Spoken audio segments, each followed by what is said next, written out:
फिर ज्ञान का पकड़ा भारी हो जाएगा, क्योंकि भक्ति करते करते लोगों की बुद्धि में समझ में आ जाएगा कि भक्ति से तो दुर्गति ही हुई है। अभी भी लोग भक्ति भावना को छोड़ते जा रहे हैं और नास्तिक बनते जा रहे हैं। पहले नास्तिकों की संख्या इतनी जास्ती नहीं थी, अब ज्यादा नास्तिक होते जा रहे हैं।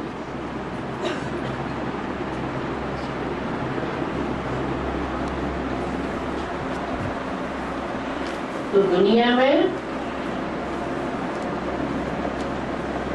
भक्ति का विस्तार जरूर होना चाहिए।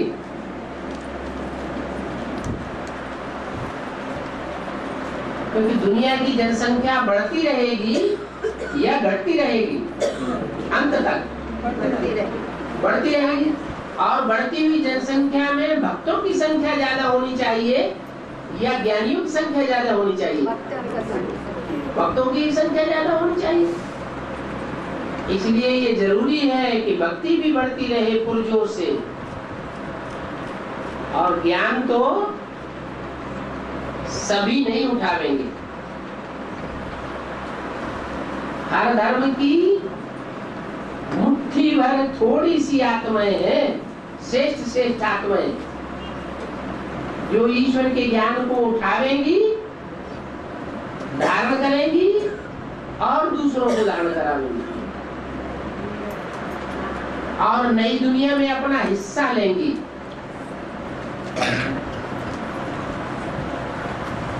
सारी दुनिया ज्ञान को नहीं सुनने वाली है, न साकार बाप को पहचानने वाली है।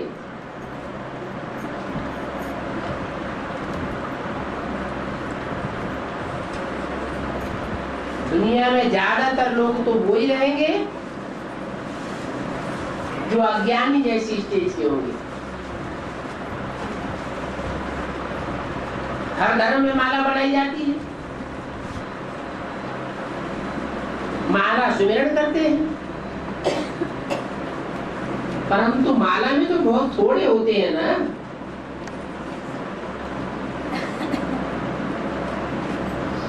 बाकी तो सारी प्रजा ही प्रजा है ना। तो प्रजा कहो, भक्त कहो, उनकी संख्या तो बढ़ती ही जाएगी, दिन दूनी रात चौगुनी बढ़ेगी।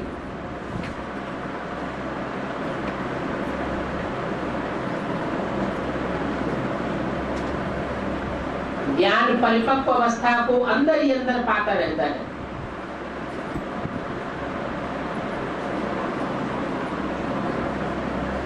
ज्ञान की परिपक्व स्टेज को पाने वाली थोड़ी सी आत्माएं मुट्ठी भर संसार में पैदा होंगी, पनपेंगी, जिन्हें कहते हैं अष्टदेव। वो पारिवारिक इकाई, नई दुनिया की संपन्न इकाई जब तक प्रत्यक्ष न हो, तब तक दुनिया में मंदिर, मस्जिद, गिरजाघर, गुरुद्वारे, इनकी संख्या बढ़ती ही रहेगी। जब वो एक पारिवारिक इकाई तैयार हो जाएगी, तो ये मंदिर, मस्जिद, गिरजाघर, गुरुद्वारे सब टूटने लग पड़ेंगे। तो ऐसे नहीं है कि 2036 तक भक्ति बढ़ती ही रहेगी, बढ़ती रहेगी, तब होगी ही नहीं। नहीं, जैसे पूरी होती है, घी में डाली जाती है तो पहले नीचे रखी रहती है, जब तक पूरी पक न जाए तब तक नीचे ही पड़ी रहेगी। ऐसे ही ये ज्ञान का तौर तरीका है। ज्ञान परिपक्व स्टेज को नहीं पहुंचा है। ज्ञान लेने वाले बहुत निकल रहे हैं, उनकी संख्या भी बढ़ रही है, लेकिन ज्ञान को परिपक्व रूप से धारण करके प्रैक्टिकल जीवन में लाने वाले बहुत थोड़े हैं। जिनके द्वारा नई दुनिया तैयार होनी है। और नई दुनिया का संगठन एक बार तैयार हो जाएगा परिपक्व स्टेज में, तो भक्ति का पसारा कम होने लगेगा। दूसरा प्रश्न है इसके बारे में, क्या वो आने वाले समय में एक भक्ति एक ज्ञान ये टकराएंगे क्या? अभी नहीं टकरा रहे, अभी कम टकरा रहे हैं। आंखें लाल लाल कर लेते हैं, मुंह चावल कर लेते हैं, वाद विवाद कर लेते हैं, कहीं कहीं यदा कदा कोई कोई मारपीट भी कर लेते हैं। कर रहे हैं ना, कोर्ट कचहरी भी कर लेते हैं। लेकिन आगे चल करके गली गली में, घर घर में ये लड़ाई झगड़े मारा मारी फैलती ही चली जाएगी। क्यों? क्योंकि पहले से ही बता दिया है, विनाश ज्वाला कहां से निकली? इस रुद्र ज्ञान यज्ञ कुंड से निकली। घर घर में झगड़े हो जाएंगे, बाप बाप नहीं रहेगा, बेटा बेटा नहीं रहेगा, पत्नी पत्नी नहीं रहेगी, पति पति नहीं रहेगा, सब संबंध टूटने लग पड़ेंगे, आपस में लड़ने झगड़ने लग पड़ेंगे।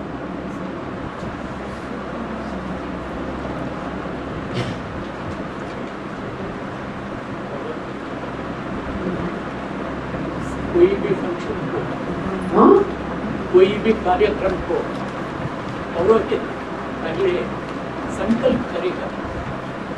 जम्बूद्वीप भारतवर्ष में भारतखंड ऐसे चलता होगा।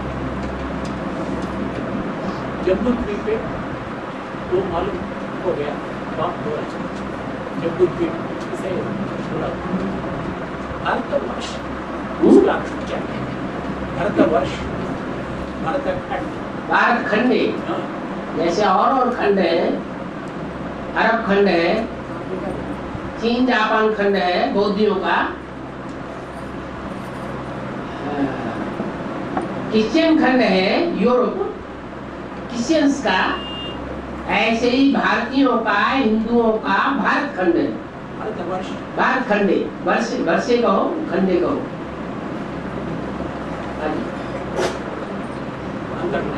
हिंदुओं का स्पेशल खंड है।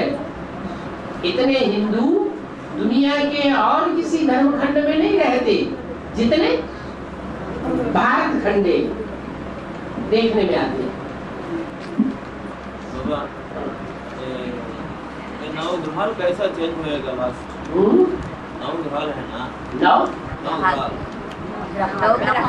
नवग्रह जैसे दुनिया टकराएगी तो नवग्रह भी आपस में टकराएंगे।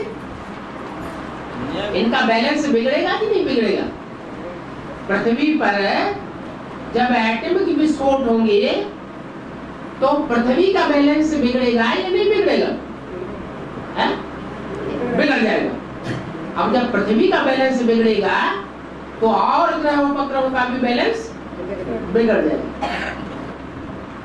पावरफुल कौन सा है? प्रकृति पावरफुल है, नवग्रह पावरफुल है?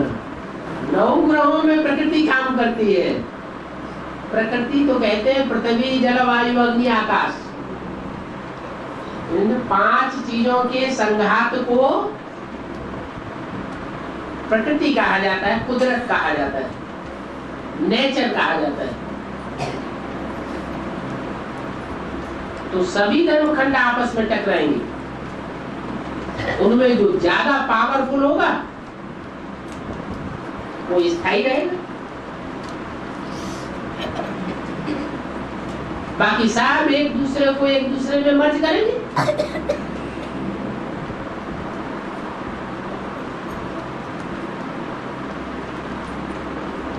जैसे चंद्रमा है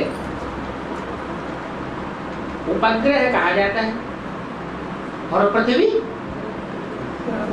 ग्रह कही जाती है। तो पृथ्वी चंद्रमा का चक्कर काटती है या चंद्रमा पृथ्वी का चक्कर काटता है? चंद्रमा कम पावरफुल है और पृथ्वी ज्यादा बड़ी है, ज्यादा पावरफुल है। चंद्रमा में कम आकर्षण शक्ति है और पृथ्वी में ज्यादा आकर्षण शक्ति है।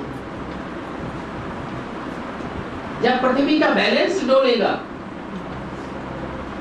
तो चंद्रमा का बैलेंस बिगड़ेगा कि नहीं बिगड़ेगा?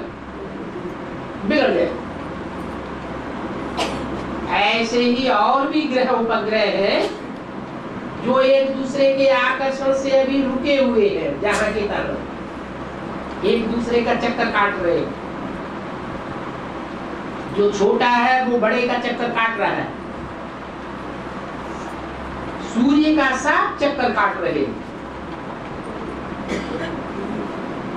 परंतु जब बैलेंस बिगड़ेगा तो साफ टकराएंगे।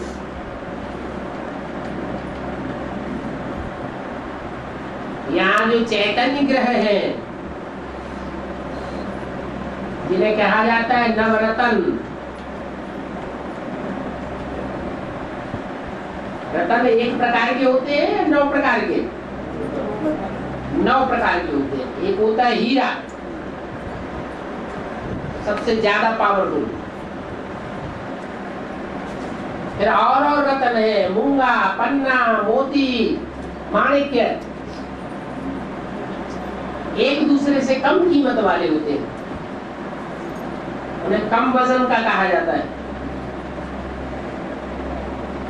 तो ऐसे ही ये 9 चैतन्य ग्रह है जो अलग अलग धर्मों के मुखिया है।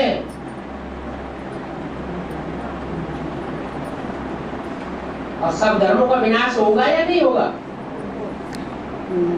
एक सद्धर्म की स्थापना होगी या नहीं होगी? तो सब धर्मों का विनाश होगा तो सब आपस में टकराएंगे। जब सब टकराएंगे तो उनके मुखिया आपस में नहीं टकराएंगे।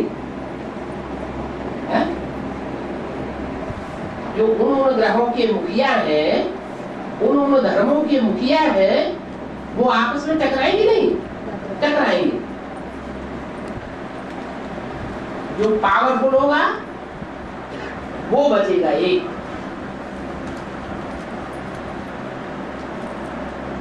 बाकी सब खलास हो जाएगा।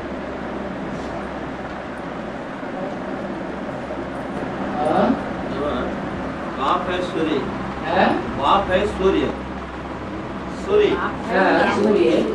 माँ है चंद्रमा। नहीं, माँ पृथ्वी है, धरती माँ है। वो माँ भी ब्रह्मा बाबा है, जगत माता है। ब्रह्मा बाबा पृथ्वी का वो अच्छा और श्रेष्ठ हिस्सा है जहां से पृथ्वी प्रशांत महासागर कही जाती है।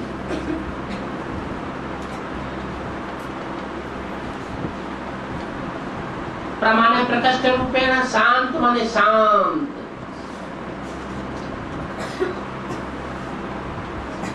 तो ऐसे पृथ्वी के हिस्से से निकलने वाला चंद्रमा शांत स्टेज वाला होगा या अशांत स्टेज वाला होगा?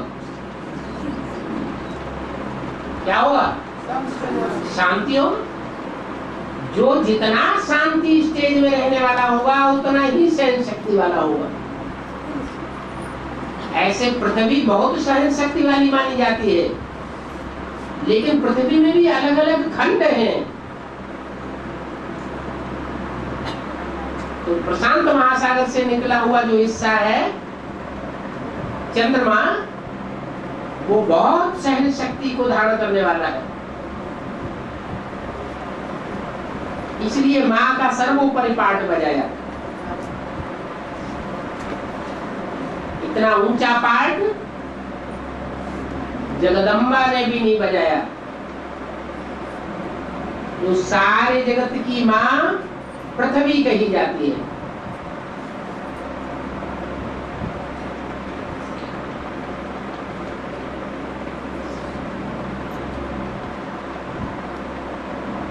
परंतु पावरफुल चंद्रमा है या पृथ्वी है? यज्ञ के आदि में कौन किसके कंट्रोल में रहा? है? बाप कंट्रोल में है? बाप का कंट्रोल में था। तो बाप चला गया, उसके बाद माता की तो माँ कंट्रोल में है, कंट्रोल में रखा है ना चंद्रमा को। तो चंद्रमा पावरफुल नहीं है। हाँ, उस चंद्रमा रूपी बच्चे को बेहद का बाप आकर के पावरफुल बनाते हैं। और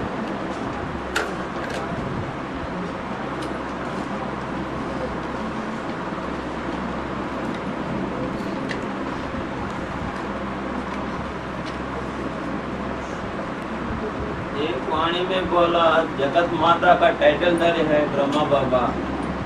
जगत माता का टाइटल धारी है ब्रह्मा बाबा। प्रिंसिपल चला जाता है तो वाइस प्रिंसिपल को उसकी ताकत दे दी जाती है। 2 साल की छुट्टी पे गया तो टाइटल उसको मिल गया, 2 साल के लिए प्रिंसिपल हो गया। ऐसे ही टाइटल धारी है ब्रह्मा बाबा, असली नहीं है। असली ज्ञान चंद्रमा जगत माता है। ज्ञान चंद्रमा नहीं, उसको ज्ञान चंद्रमा नहीं कहेंगे। ये खाली टाइटल धारी ना बाबा। हाँ, ब्रह्मा टाइटल धारी है, लेकिन वो टाइटल धारी को जन्म देने वाला कौन है? माँ। और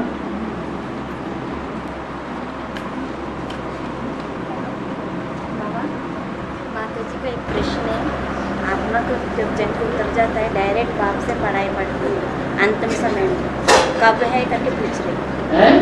आत्मा की जब जन को उतर जाता है तब डायरेक्ट बाप से पढ़ाई पढ़ते हैं, वो अंतिम समय में करके बोला है, वो कब है करके माताजी पूछ रही है। वो एक आत्मा है।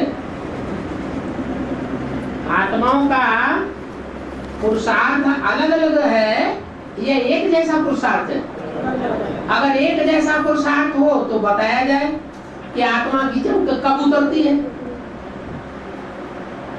जैसा जैसा पुरुषार्थी आत्मा वैसे वैसे जल्दी या देर से कट उतरेगी। कोई अभी भी बेसिक नॉलेज में से निकल रहे हैं तो क्या कहेंगे? उनकी कट उतर रही है, तब तो एडवांस में आ रहे हैं।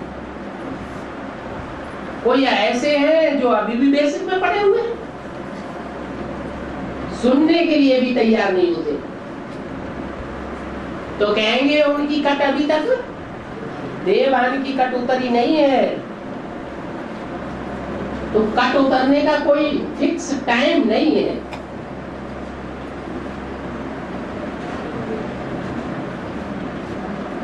बाबा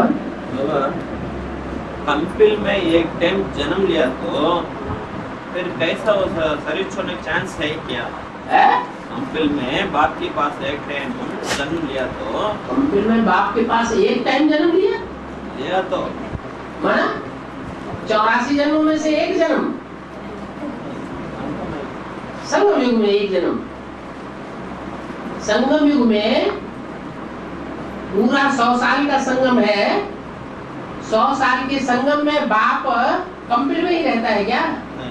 फिर जन्म लिया तो शरीर छोड़ने का चांस है क्या? शरीर छोड़ने का चांस है क्या? एक बार इकट्ठे करके बाबा के बच्चे बनने के बाद शरीर छोड़ने का कंपिल की बात खत्म हो गई ना उसमें। कहीं भी कंपनी में तो बर्थडे चल रहे हैं ना, इसलिए वहाँ बच्चा बनने के बाद मरने का चांस है क्या पूछ रहा है? मर नहीं रहे हैं, कितने ढेर के ढेर मर रहे हैं। कोई नया झाड़ तैयार होता है, जैसे जैसे बड़ा होता जाता है पुराने पत्ते झड़ते जाते हैं, नए पत्ते निकलते जाते हैं। वैसे ही ये एडवांस का झाड़ है, इसमें भी ढेर के ढेर पुराने पत्ते निकलते जा रहे हैं और नए पत्ते ऐड होते जा रहे हैं। हाँ, ये कह सकते हैं कि जो एक बार एडवांस में आ गया भले अनिश्चय बुद्धि हो जाए, टूट जाए, चला जाए, दोबारा उसे फिर यहाँ आना ही पड़ेगा और दूसरा कोई रास्ता नहीं है।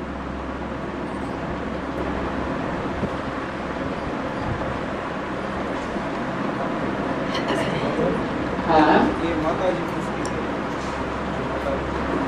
माया बेटी बुद्धि से सरेंडर हो, चैतन्य में है?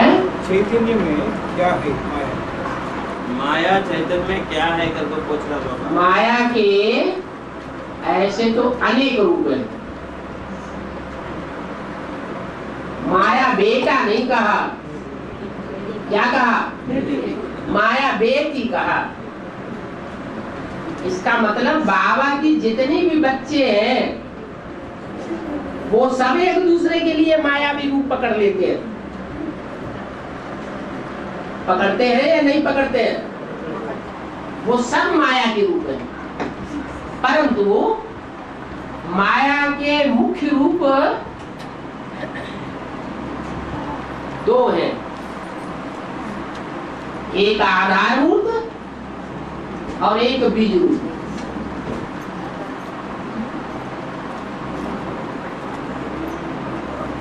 आधार कहते हैं जड़ को, मनुष्य सृष्टि रूपी वृक्ष में जो इस्लाम धर्म की जड़ है उसकी मुखिया वो है आधार मूल, और उसको भी जन्म देने वाला है कोई बीज जो एडवांस पार्टी में मौजूद है, वो है बीज रूप। तो माया के दो रूप हो गए खास, एक बीज रूप और एक आधार रूप। दूसरा प्रश्न है, शूटिंग में आदि मध्य अंत दुख क्या है? आदि मध्य अंत दुख क्या है? सुख दुख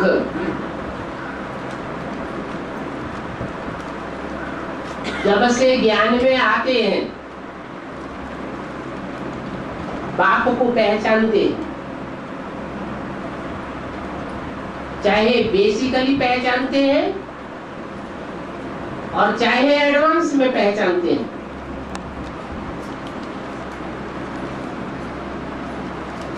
आदि में आते हैं तो बहुत खुशी बढ़ जाती है। उसे सुख स्वरूप कहे या दुख स्वरूप कहे, वो हुआ सुख हमारा सत्युग त्रेता। फिर जैसे जैसे औरों के संग के रंग में आते जाते हैं, संग का रंग तो लगता है ना,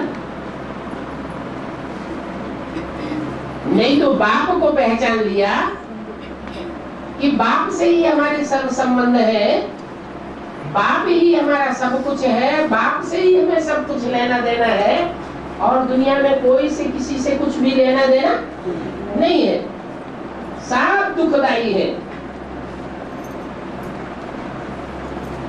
तो एक बाप से ही संबंध प्रैक्टिकल में होना चाहिए,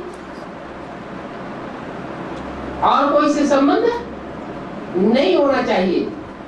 लेकिन प्रैक्टिकल जीवन में ऐसा होता नहीं है। क्यों? क्योंकि दुनिया दो तरह की है, एक भगवान की बनाई हुई दुनिया अद्वैत, जहां सिर्फ एक आत्मा का ही प्रभाव रहता है, और दूसरी है द्वैत,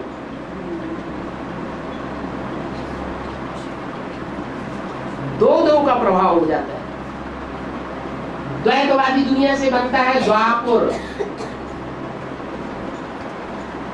दो के प्रभाव में आने लगते हैं। तो ऐसे ही शूटिंग पीरियड में भी पहले सतो प्रधान स्टेज रहती है, सतो सामान्य स्टेज रहती है, दूसरों का असर नहीं रहता। हम बाप के नशे में रहते हैं, एक बाप दूसरा न कोई। फिर क्या होता है, कहीं न कहीं देह के संग का रंग लग ही जाता है। उसमें भी मुख्य है आंखें, फिर और इंद्रियां। जैसे जैसे देहधारियों का संग का रंग अटैचमेंट में लाता जाता है, वैसे वैसे द्वैतवाद बढ़ता है और दुख भी बढ़ जाता है। पहले सतो प्रधान दुख होता है, बाद में सतो प्रधान से बदल के नीचे उतरते उतरते तमो प्रधान दुख बन जाता है।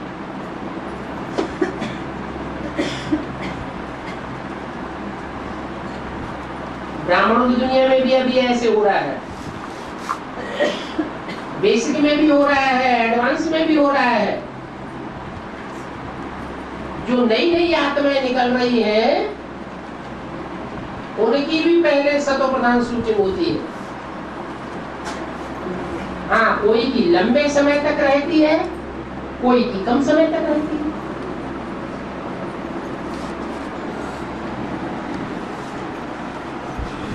उदाहरण के तौर पर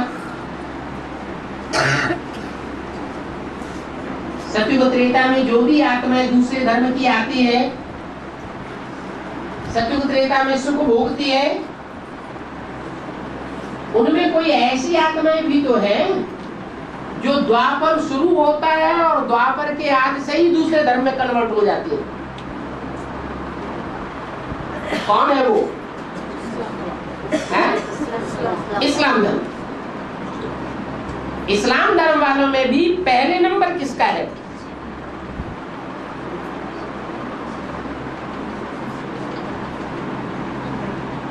उनमें भी कोई पहला दूसरा नंबर होगा ना। कौन है? माया रावण। ऊपर से जो इब्राहिम उतरता है वो सतो प्रधान आता है या तमो प्रधान आता है? सतो प्रधान आता है, उसकी तो कोई गलती ही नहीं। फिर कमजोरी शुरू कहां से होती है? वो जिसमें प्रवेश करता है वहां से कमजोरी द्वैतवाद शुरू हो जाता है। ऐसे ही ज्ञान मार्ग में शूटिंग पीरियड में भी ऐसे ही होता है। कोई आत्माएं आदि से ही नीचे गिरने लग पड़ती है। द्वैतवाद शुरू हुआ, द्वैतवादी का आदि हुआ और नीचे गिरना तेजी से शुरू।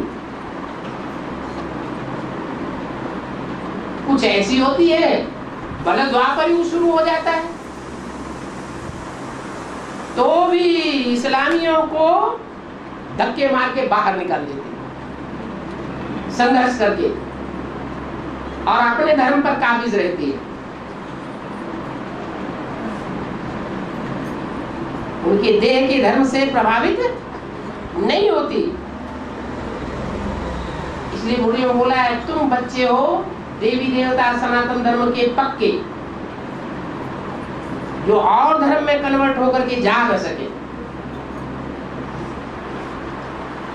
कोई फिर बीच में कन्वर्ट होते रहते, कोई अंत तक भी कन्वर्ट नहीं होते और धर्मों से टक्कर लेते ही रहते हैं। बाकी अंत में तो सबको जाके तमो प्रधान बनना। तो जो अपने धर्म के पक्के से पक्के होते हैं, मनुष्य सृष्टि रूपी झाड़ में तने में ही जन्म लेते रहते हैं, वो भी अंतिम जन्म में जाके नीचे गिरते हैं। उनको भी अति दुख मिलता है।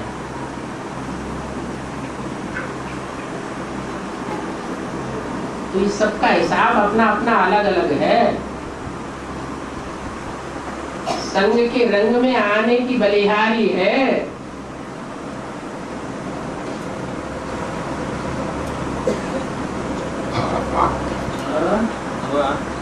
जगत माता है ना जी, माया पांच विका है ना। हाँ जी, ये दो भी क्या कनेक्शन है? जो माया है वो शुरुआत से ही बच्चों की दुश्मन है। माया भले दुश्मन हो कितनी भी कड़ी, परंतु जब बाप मिल जाते हैं तो माया की लड़ाई में जो सच्चे बच्चे हैं, पक्के बच्चे हैं, वो कभी भी हार नहीं खाते। परंतु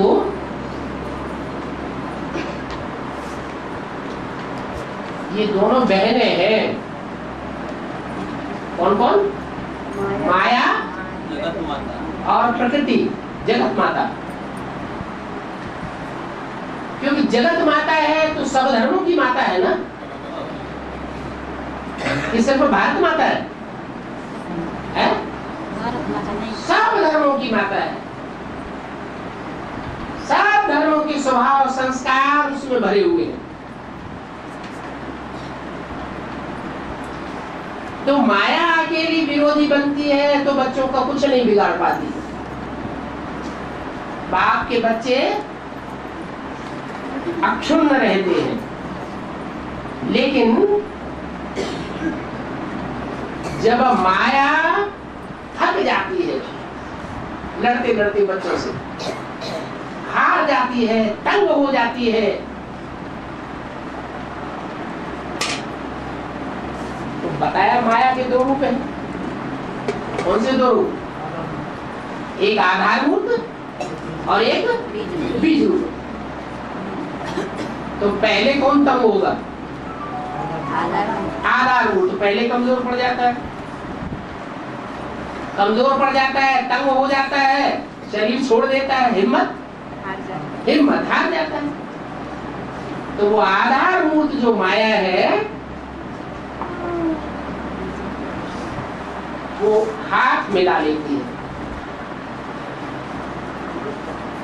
उनको ये ऐसे शत्रु होते हैं ना कि हार तो जाते हैं, लेकिन हारने के बाद जिससे लड़ाई लड़ते हैं उसके शत्रु से हाथ मिला लेते हैं।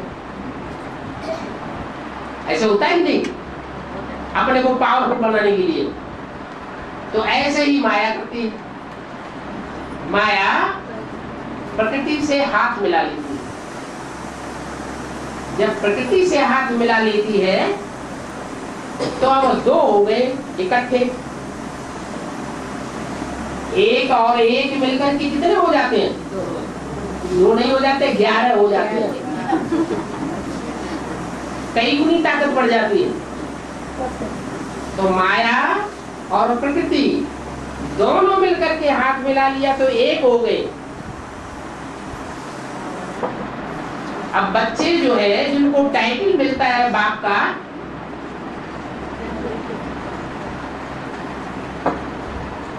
बाप का भी तो टाइटल है मायापति, प्रकृतिपति। तो बच्चे नंबरवार माया के ऊपर कंट्रोल करने वाले बनते हैं या नहीं बनते हैं? और प्रकृतिपति भी बनते हैं या नहीं बनते हैं? बनते हैं। लेकिन बनने से पहले माया प्रकृति से हाथ मिला करके फाइनल पेपर लेती है, और उस फाइनल पेपर में बड़े बड़े दिग्गजों को धूल चटा देती है।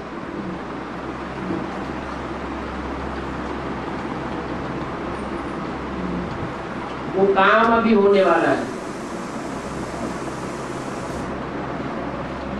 नहीं तो माला के मणके नंबरवार डिक्लेयर नहीं हो पाएंगे।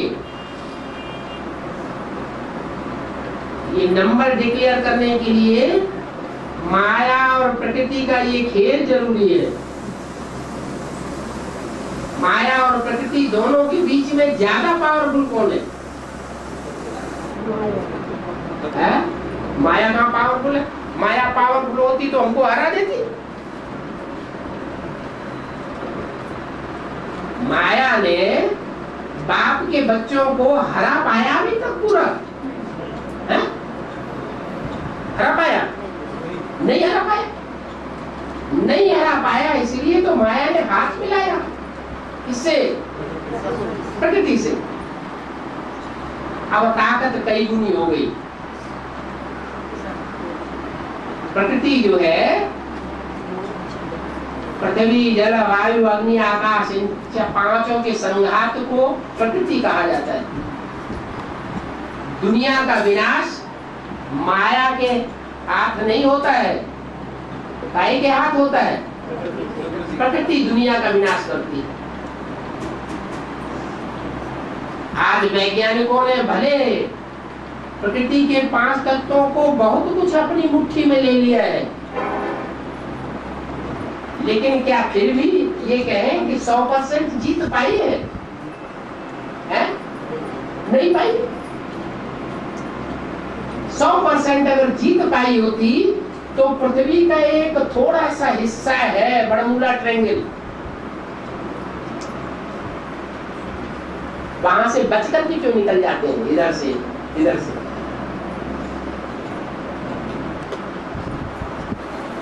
बच के निकल जाते हैं। इसका मतलब प्रकृति के ऊपर उनकी पूरी विजय नहीं है। प्रकृति जब विकराल रूप धारण करती है, अति तामसी बनती है, तो सारी पृथ्वी डोलने लगती है, और पृथ्वी के डोलने से सारे ग्रह उपग्रह आपस में टकराने लगते हैं।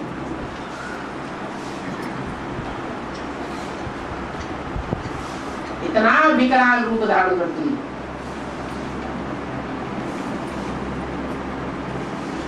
भूडोल आवेंगे, भूकंप आवेंगे,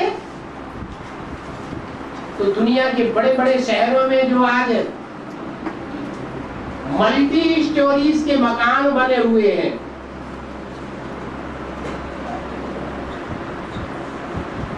दुनिया की बड़ी से बड़ी तादाद के लोग उसमें रहे पड़े हैं। वो ताश के पत्तों की तरह गिरेंगी। तो दुनिया का बड़ा विनाश कैसे होगा? भूकंप से हो जाएगा।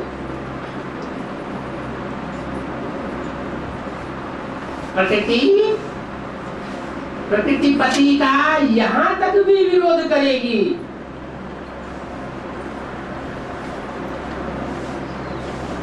माया का सहयोग नहीं करती।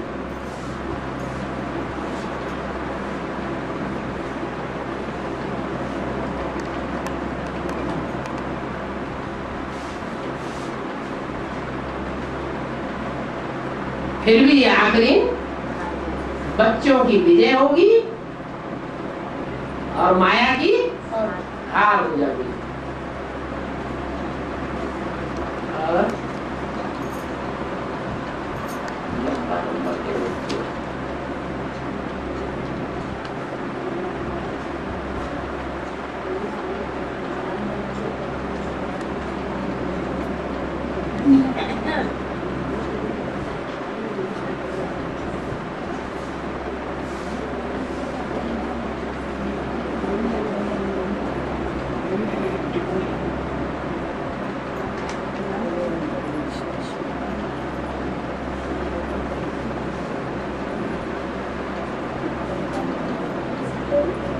दुनिया में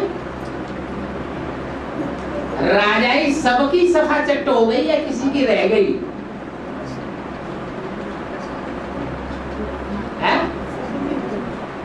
दुनिया में सतयुग के आदि से लेकर के कलयुग के अंत तक कोई ऐसा राजा है जिसकी राजाई बच गई हो, खलास ना हुई हो? कोई है? कोई नहीं। अब तो सारी पृथ्वी पर सभी धर्म खंडों में, सभी देशों में प्रजा के ऊपर प्रजा का राज। एक नेपाल बचा था दुनिया में, नई दुनिया की पालना करने वाला नेपाल।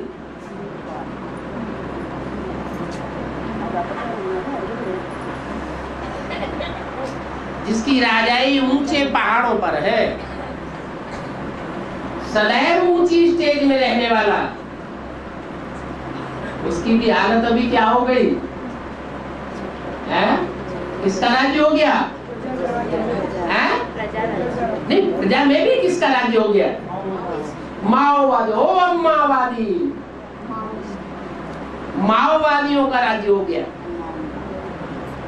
और वो माओवादी सिर्फ नेपाल में ही अभी सीमित नहीं है, हिंदुस्तान में भी उन्होंने अपनी जड़ें जमा दी है। यहाँ भी आकर के नक्सलवादियों की तरह मार काट करते रहते हैं।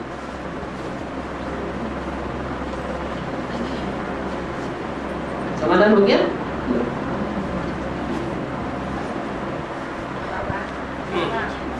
हैदराबाद में हाँ। ये गणेश का मंदिर में 2 शिवलिंग रहती है बाबा। हैदराबाद में गणेश के मंदिर में 2 शिवलिंग हाँ है। क्या वो पर एक नीचे ये हाँ। 2 शिवलिंग। हाँ हाँ। रहती है क्या? तो इसका अर्थ क्या है? अरे अरे गणेश किसका बच्चा है? शिव का बच्चा। हैं? शिव का शिव का बच्चा नहीं है, शिव ने कभी पैदा भी नहीं किया शंकर का बच्चा। है? हाँ। गणेश तो जानवर यद वाला देवता है, जानवर का मोड़ा दिखाया गया है।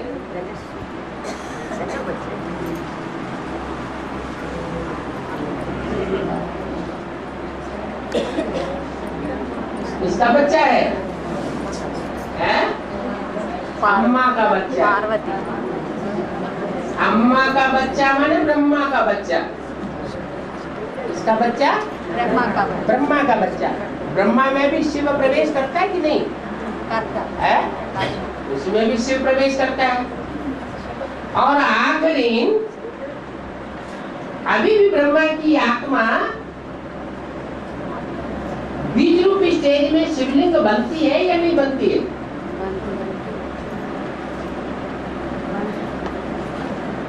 अरे बनती है।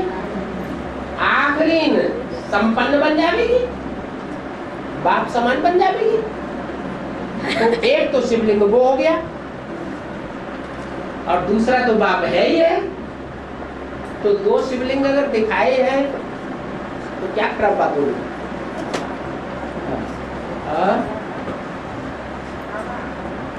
दुनिया वाले कहना है 2012 में युगांत होने वाला है। क्या होने वाला है? कल्पांत होने वाला है। कल्प का अंत होने वाला है। ऐसा माने 2036 में कल्प का अंत नहीं होगा। 2012 2036 में दुनिया का अंत नहीं होगा, पुरानी दुनिया का। कब होगा? 2012 में। दुनिया वाले कहते हैं। अच्छा, दुनिया वाले तो 2000 के लिए भी कहते थे, चलो अब 2012 के लिए कह रहे हैं। हाँ, फिर ब्राह्मण दुनिया में कैसे लागू होती है? ब्राह्मणों की दुनिया में कैसे लागू होती? ब्राह्मणों की दुनिया की क्या बात हो गई? ब्राह्मणों की दुनिया में तो स्पष्ट बात है कि 1998 में विघटन हुआ एडवांस पार्टी का। एडवांस ब्राह्मणों की दुनिया में कब हुआ विघटन? विघटन माने तोड़फोड़। कब हुई है? एडवांस ब्राह्मणों की जो दुनिया एक जगह से संचालन हो रही थी, धर्म सत्ता राज सत्ता एक जगह से संचालित थी, वो विघटित हो गई और अलग अलग अलग अलग जगह स्थापन हो गया। वो कब हुआ?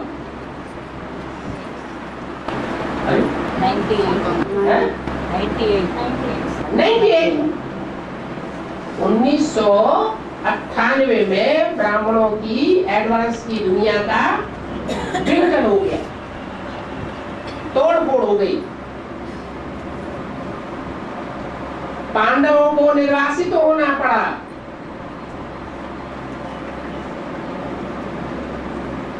कितने साल के लिए? 12 नहीं, 13 साल। और रामायण में कितने साल के लिए? 14 साल के लिए। तो 98 से तेरे 14 साल ऐड कर दो।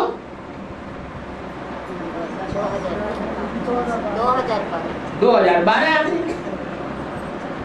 2012 में वो कहते हैं पृथ्वी डावाडोल हो जाएगी। माया सभ्यता वाले जो माया सभ्यता को मानते हैं, कैसेट निकली है ना सीढ़ी, वो दिखाते हैं चारों तरफ कि 2012 में ऐसा हो जाएगा। वास्तव में 2012 में ये स्थूल पृथ्वी का इतना कुछ बिगड़ने वाला नहीं है। छोटा मोटा तो होता ही रहता है, भूकंप हलचल होती ही रहती है। हाँ, इतना जरूर है कि 1998 में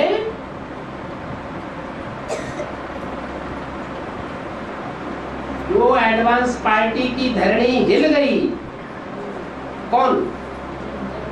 जगदम्बा, उसकी धुरी चेंज हो जाएगी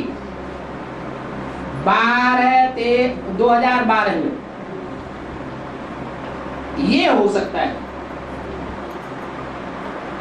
धुरी चेंज हो जाएगी, माने चैतन्य पृथ्वी माता में, जगत माता में परिवर्तन आएगा या स्थूल पृथ्वी में परिवर्तन हो जाएगा। है? माता में हाँ, जो चैतन्य पृथ्वी माता है उसकी धुरी चेंज हो सकती है। बाकी 500-700 करोड़ पॉपुलेशन वाली ये पृथ्वी, जड़ पृथ्वी, ये डावाडोल हो जाए, इसकी धुरी चेंज हो जाए, ये होने वाला नहीं है।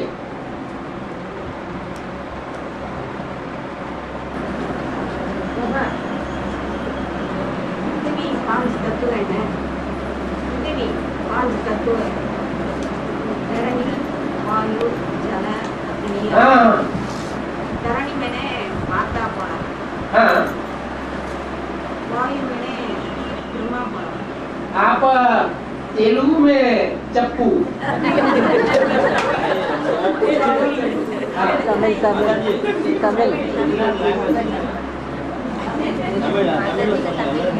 तमिल है? अच्छा, तमिल में बोल दो, कोई तमिल जानता होगा। तमिल నేర్చుకున్నారా తెలుగు నేర్చుకున్నారా धरणी माता, दो धरणी माता, धरणी बोला, दो माता धरणी बोला, वायु मैंने ब्रह्मा बोला। अगर जल, वायु, जल, वो अग्नि, 5 तत्व है ना, वो धरणी करके बोला करते हो। नहीं, वायु। पांचों तत्व अलग अलग है, लेकिन हर एक तत्व में कुछ न कुछ दूसरा तत्व समावेश होता है। जैसे एक मुट्ठी मिट्टी ली, ये पृथ्वी का अंश है। एक मुट्ठी मिट्टी में इसमें हवा भी भरी हुई है, इसमें कुछ न कुछ पानी भी है, इसमें कुछ न कुछ आकाश भी है, और इसमें कुछ न कुछ अग्नि का भी अंश है। वो माता जो तो ऐसे ही जो पृथ्वी है, उस पृथ्वी में बाकी चारों तत्वों का समावेश सबसे जाती है। हाँ, क्या पूछ रहे हो? वो माता जी पूछ रहा, वायु है ब्रह्मा, जल कौन है करके पूछ रहा।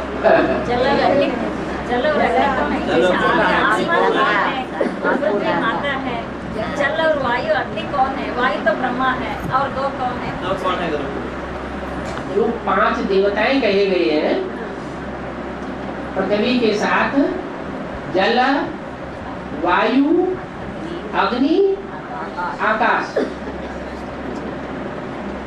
ये 5 देवताएं एडवांस ब्राह्मणों की दुनिया में है। ज्ञान जल का सबसे ज्यादा पार्ट कौन बजाता है?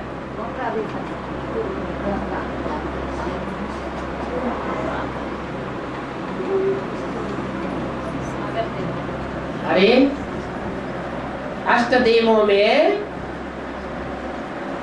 5 देवताओं का नाम है या नहीं है? हैं?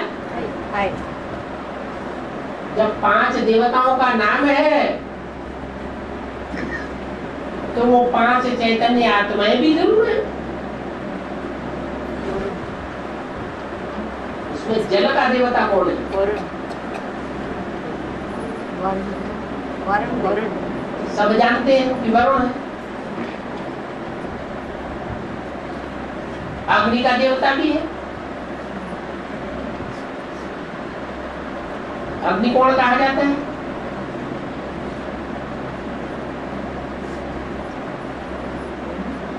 वायु देवता भी है। वायु देवता माने पवन देवता। हनुमान किसका पुत्र है? पवन पुत्र है। आकाश तो बाप हो गया, ब्रह्मा हो गई, वायु ब्रह्मा हो गया, और बाकी अग्नि और जल कौन है, ये प्रश्न है माता का। आत्मा वो में कौन? वरुण बता दिया ना, माने क्या पार्ट ऑफ डिक्लेयर करना है। बाबा ने कहा है कि बाप दादा कोई का पार्ट डिक्लेयर नहीं करेंगे, बोर्ड पर या कागज पर लिख करके नाम पता नहीं बतावेंगे। हर एक आत्मा अपनी चलन से, अपनी दृष्टि से, अपनी वृत्ति से, अपने पार्ट से, अपने स्वभाव संस्कार से अपने पार्ट को प्रत्यक्ष करेगी। अगर पृथ्वी का भी पार्ट डिक्लेयर हुआ है तो उसके अपने पार्ट के आधार पर डिक्लेयर हुआ है या बाबा ने बता दिया है? पृथ्वी है, प्रकृति है, जगदम्बा है, उसने अपना ऐसा पार्ट बजाया तब पार्ट प्रत्यक्ष हुआ, यह सिर्फ बाप ने बता दिया है इसलिए प्रत्यक्ष हो गया है? क्या हुआ? अपना पार्ट बजाया तो प्रत्यक्ष हुआ। बाप एक एक करके किसका बताएंगे? 33 करोड़ देवताओं का पार्ट बस डिक्लेयर करेंगे।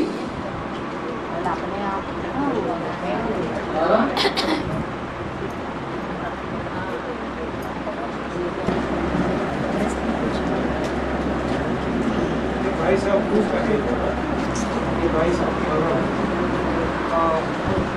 उत्तर भारत में नदियों का संगम का है कुंभ मेला कहते हैं नदियों का। इधर दक्षिण भारत में ये इधर नदियों का पुष्करिणी कहता है।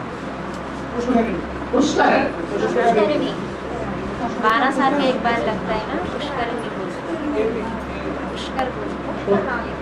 पुष्कर तो वो स्थान है जो ब्रह्मा का तीर्थ स्थान माना जाता है।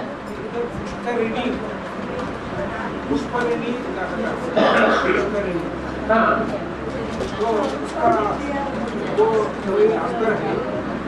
अंतर ये है, पुष्प कहा जाता है धक्का देने को, करणी माने करने वाला। जो पुरुषार्थ धक्का दे करके कराया जाए, करे, उसको कहते हैं पुष्करणी ब्राह्मण। ब्रह्मा और उनको फॉलो करने वाले ब्रह्मा कुमार कुमारियां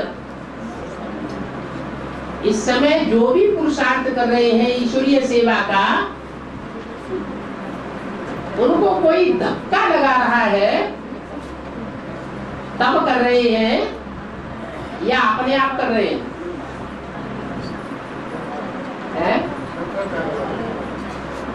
एडवांस पार्टी निकल पड़ी। एडवांस पार्टी सच्ची बात सुना रही है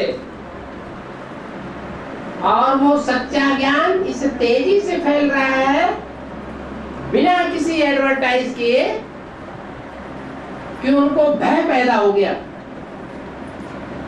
कि अगर हम सेवा नहीं करेंगे उछल कूद के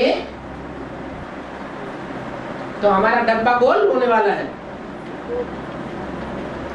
इसलिए एडवांस पार्टी की ओर से एक तरह से धक्का लग रहा है उनको और वो सेवा कर रहे हैं।